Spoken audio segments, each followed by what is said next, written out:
The students who clear IIT JEE Advanced get into computer science in IIT Mumbai or IIT Delhi, which is considered the highest branch. और वो जब बाहर निकलते हैं 4 साल BTech करने के बाद with good CGPA, they are at par with a BA student coming from Saharanpur or Meerut, right? At least in terms of examination. Both of them will have to prove themselves in that particular examination in an equal way. Same syllabus होगा, सब कुछ same होगा. And interestingly, you'll realize that despite the fact that you cleared IIT examination or you cleared Vidyagyan entrance examination,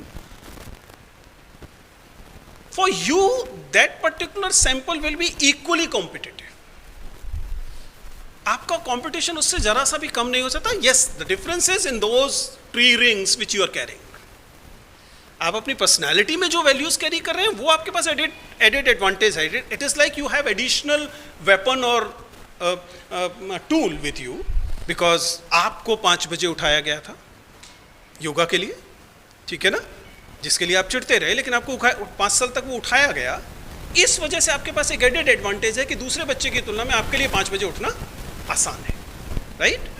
if we leave this slight advantage aside, and it is not good enough.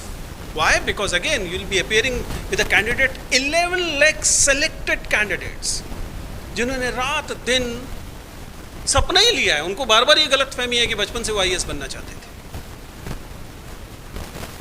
So the competition level will remain the same, and competition level is not because they want to select the best candidates out of it. That's the biggest fallacy anybody can give. कि UPSC का Endeavour ये है कि इन 11 लाख में सबसे अच्छे 800 लोग चुनने हैं. नहीं है भैया, सबसे अच्छे लोग तो मेरी ओपिनियन में बहुत बार प्रीलिम्स में ही बाहर हो जाते हैं. That is not the purpose. जो आप में से पॉलिटिकल साइंस पढ़ने वाले बच्चे कितने हैं? यस.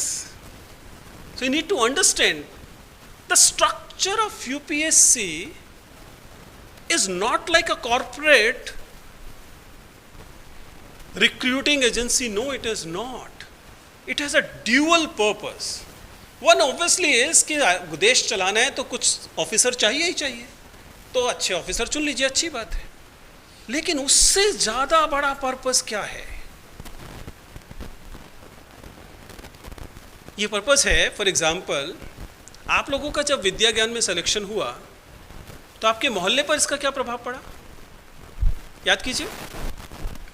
You'll realize कि आपके मोहल्ले में ये बात होने लगी कि बहुत अच्छे स्कूल में बच्ची का या बेटे का एडमिशन हुआ है. बाकी लोगों ने कहा हमें भी कोशिश करनी चाहिए. कुछ जगह पे तो बाकायदा इसके लिए कोचिंग शुरू हो गई होगी, या आप ही लोगों से पूछें बेटा क्या पढ़ लें. You get it? Why? Because they somehow got this dream and faith in the system that if they work hard they will be able to get those privileges which you got. Same purpose is with the UPSC. 800 लोग तो वो किसी भी robotic test से निकाल लेंगे जिनसे देश चल जाएगा. ऐसे कोई बहुत तोप लोग नहीं होते. आप उनसे बात करेंगे आपको समझ में आएगा. ट्रेनिंग से जो फर्क पड़ गया. They are not the best brains. Best brains are in universities, in research labs. by definition Indian administrative service officers are supposed to be generalists. It is the same thing as we would say jack of all. They are not the best brains to be selected. But the purpose of the UPSC is slightly different, and it is political.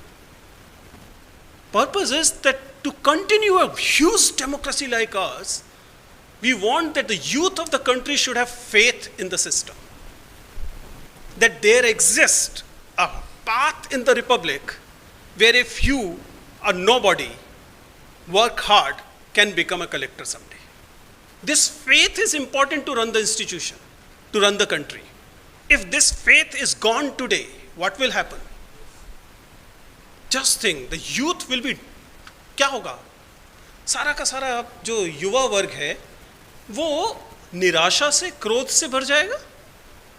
अभी भी selection वही 700-800 का होगा, लेकिन जिनका नहीं भी होगा वो क्या मान के चलेंगे कि यार सिस्टम ने तो कोशिश पूरी की थी, सिस्टम ईमानदार था, जिसका सिलेक्शन हुआ मुझसे अच्छा था इसलिए हो गया. उसको ये अनुभव, ये तसल्ली रहेगी कि मुझे मौका मिला था. आप समझ पा रहे हैं? To have this feeling in the entire population कि इट्स अ रिपब्लिक, यहां आपको मौका मिलेगा और ईमानदार मौका दिया गया. That is the primary goal of having institutions like UP, not getting 800 good officers. So UPSC or the democracy will not collapse if out of 800 1 to 5 are absolute dumb, बिल्कुल डफर हैं, तब भी फर्क नहीं पड़ेगा. What I'm saying is that you need to understand why it is so important for this entire country to be engaged in this national hobby of preparing for civil services. Because it legitimizes the entire democracy.